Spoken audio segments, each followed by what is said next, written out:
तो इसरो ने आज फिर एक बार इतिहास रच दिया है। कल ये लॉन्चिंग टल गई थी, लेकिन अब आज इस मिशन को कामयाबी मिली है और इसकी सही सक्सेसफुल लॉन्चिंग हो गई है। नासा इसको नहीं कर पाया था और अब इसमें सूर्य के कोरोना का अध्ययन किया जाएगा। दोस्तों, भारत जो है वो हर आने वाले दिन में कोई ना कोई ऐसी चीज जरूर कर रहा है जिससे वो अपनी आवाम को इंस्पायर कर रहा है। अंतरिक्ष में अपनी कामयाबी का परचम बुलंद करने वाला इसरो अब यूरोपीय स्पेस एजेंसी के प्रोबा 3 सोलर मिशन की सफल लॉन्चिंग का भी हिस्सा है। चांद पे इंडिया को पंडित ने पहुंचाया है, अमेरिका को चांद पे पादरी ने पहुंचाया है, उनके साइंसदानों ने पहुंचाया है, और पाकिस्तान के साइंसदान एक सुई नहीं बना सकते, ऐसे बदबख्त है। एक सुई। हमारा ministry of science and technology में हमारा एक पॉइंट ऑफ व्यू है। हमारा पॉइंट ऑफ व्यू ये है कि आप इतने पापड़ नहीं बेलने की ज़रूरत। चांद जो है वो नज़र आ जाता है, एग्जैक्टली उसकी लोकेशन पता होती है, ये पता होता है कब उसकी बर्थ हो रही है, किस टेरिटरी में उसका क्या अल्टीट्यूड होगा, एग्जैक्टली पता होता है।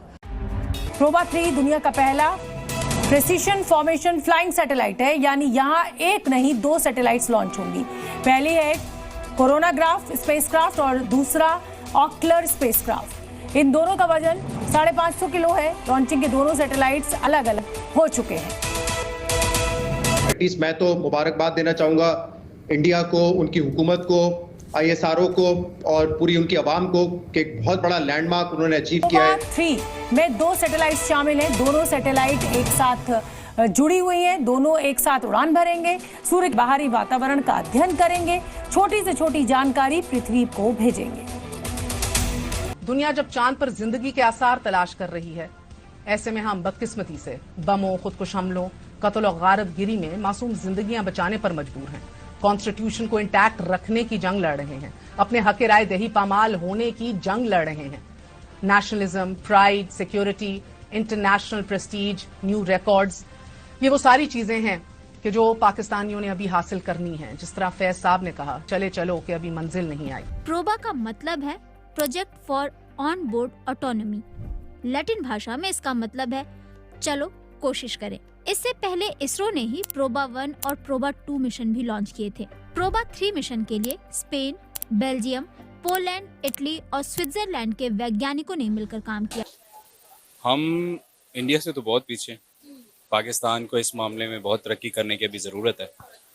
मेरा ख्याल है कि IT में और स्पेस टेक्नोलॉजी में इंडिया हमसे शायद 100 साल से भी ज़्यादा ही आगे होगा, और हम इस मामले में अच्छे खासे बैकवर्ड हैं अभी। अब ये समझते हैं कि प्रोबा 3 मिशन का उद्देश्य क्या है। सूर्य की सतह का तापमान लगभग 5500 डिग्री सेल्सियस है। बड़ा रहस्य ये है कि सूर्य के बाहरी वायुमंडल की सबसे बाहरी परत, जिसे कोरोना कहा जाता है, सतह से कहीं अधिक गर्म है। यहाँ का तापमान लगभग 20 लाख डिग्री सेल्सियस है। कोरोना के बारे में बताया जाता है कि इससे निकलने वाली सौर हवा उपग्रहों और पृथ्वी को प्रभावित करती है, लेकिन ये कोरोना देखने में बेहद फीका है। ये तभी दिखाई देता है जब सूर्य की रोशनी अवरुद्ध होती है। ऐसा अक्सर सूर्य ग्रहण के दौरान होता है। तब सूर्य का ये कोरोना पृथ्वी से मनुष्य को दिखाई देता है, लेकिन ऐसा तभी संभव हो पाता है जब पूर्ण सूर्य ग्रहण हो, और ये पूर्ण सूर्य ग्रहण कई सालों में एक बार होता है, और वो भी बस कुछ मिनटों के लिए। अब ये प्रोबा 3 मिशन सूर्य ग्रहण की स्थिति बनाकर सूर्य के इस कोरोना का अध्ययन करने जा रहा है। ऐसा साल में 50 बार किया जाएगा और हर राउंड की अवधि 6 घंटे की होगी। इससे वैज्ञानिक सूरज के एक ऐसे हिस्से का अध्ययन कर सकेंगे जो आसानी से दिखाई नहीं देता है और जिसके बारे में अभी तक ज्यादा बातें भी नहीं पता हैं। तो मेरे ख्याल से उन्होंने जो इन्वेस्टमेंट की है अपने लोगों पे, साइंस एंड टेक्नोलॉजी में, स्पेस सेंटर्स में, उसके नतायज आज वो देख रहे हैं। एक सिंबॉलिक अचीवमेंट होती है किसी भी मुल्क के लिए। इससे पहले 3 ताकतवर मुल्क दुनिया में कर चुके हैं, अमेरिका, रूस और चाइना। अब शायद उन्होंने भी थोड़ा एक बैकफुट ले लिया है, क्योंकि इस पे पैसा बहुत खर्च होता है टैक्स पेयर का। इसीलिए इस पे बाहर ममालिक में तनकीद भी होती है कि इतना पैसा आवाम पे लगाने के बजाय स्पेस रिसर्च में लगाते हैं। बट मेरे ख्याल से बहुत बड़ी अचीवमेंट है, और जैसे मैं कहता रहा हूँ, एक तरफ जहाँ पे बड़ी खुशी भी है उनके लिए कि उन्होंने ये लैंडमार्क अचीव किया है। इन जुड़वा उपग्रहों में से एक पर कोरोनोग्राफ होगा और दूसरे पे ऑकल्टर होगा, जो सूर्य की चमक को छिपाएगा। इसमें से एक उपग्रह सूर्य को कवर करेगा और कृत्रिम सूर्य ग्रहण बनाएगा, जबकि दूसरा उपग्रह सूर्य का निरीक्षण करेगा। ये उपग्रह कोरोना की संरचना, सूर्य की सतह से प्लाज्मा के विस्फोट और कोरोना से दिखाई देने वाली गैस तरंगों, कोरोना इजेक्शन का अध्ययन करेगा। इन चीजों का अध्ययन ये जानने के लिए जरूरी है कि कोरोना इतना गर्म क्यों है। ये सभी अध्ययन स्पेस वेदर और सौर कणों द्वारा अंतरिक्ष में निर्मित स्थितियों को समझने में उपयोगी होंगे। प्रोबा 3 मिशन अगले 2 सालों तक प्रोबा 3 में सैटेलाइट कैसे काम करेंगे। जो बात इस मिशन को दूसरे अंतरिक्ष मिशन से अलग बनाती है वो ये है कि इसमें एक नहीं बल्कि 2 उपग्रह होंगे। ये दुनिया का पहला प्रिसीशन फॉर्मेशन फ्लाइंग मिशन है। फॉर्मेशन फ्लाइंग मतलब एक संरचना में उड़ान भरना, जैसा किसी एयर शो के लिए किया जाता है या फिर पक्षियों का झुंड जैसे वी की संरचना में उड़ता है। इस मिशन के लिए नई टेक्नोलॉजी, नए एल्गोरिदम, उपग्रहों के लिए नए सॉफ्टवेयर और सेंसर बनाए गए हैं। तो अगर एक की जगह 2 उपग्रह हो जाए तो क्या बदल जाएगा? ये दोनों उपग्रह एक संरचना में यानी एक दूसरे के साथ एक निश्चित स्थिति में हर समय अंतरिक्ष में यात्रा करेंगे।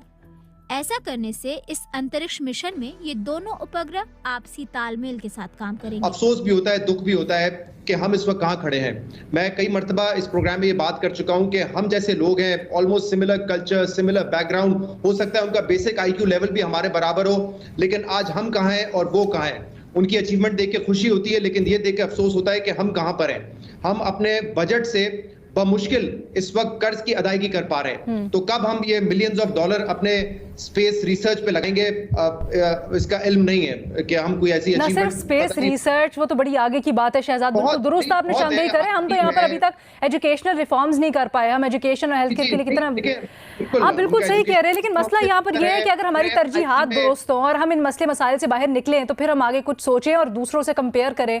हम तो इस वक्त किसी पोजीशन में ही नहीं है हम हमसाया मुल्क से कंपैरिजन करें। मसाइल तो इंडिया में भी बहुत है, गरीब गुर्बत वहाँ पे भी बहुत है, वहाँ पे भी बच्चे स्कूल से बाहर हैं। ये इश्यूज हर मुल्क में होते हैं, शायद डेवलपिंग कंट्रीज में ज्यादा होते हैं as compared to developed countries, लेकिन इसके बावजूद उन्होंने ये लैंडमार्क अचीव किया है। हमारे लिए सीखने के लिए बहुत कुछ है। हमने ना साइंस एंड टेक्नोलॉजी में उस तरह इन्वेस्ट किया, ना IT में इन्वेस्ट किया, ना बेसिक एजुकेशन में हमने उस तरीके से इन्वेस्ट किया। इंडिया का निजाम आप दुरुस्त कह रही हैं, हमसे तो बहुत बेहतर है, इश्यूज है लेकिन हमसे बहुत बेहतर। बट हम वाकई में ये लेजिट सवाल है, क्या हम सीख पाए हैं? क्योंकि आज फिर हम देख रहे हैं कि हम वही जो पनामा में हुआ, वही हम दोबारा पेंडोरास बॉक्स खोल के बैठे हैं।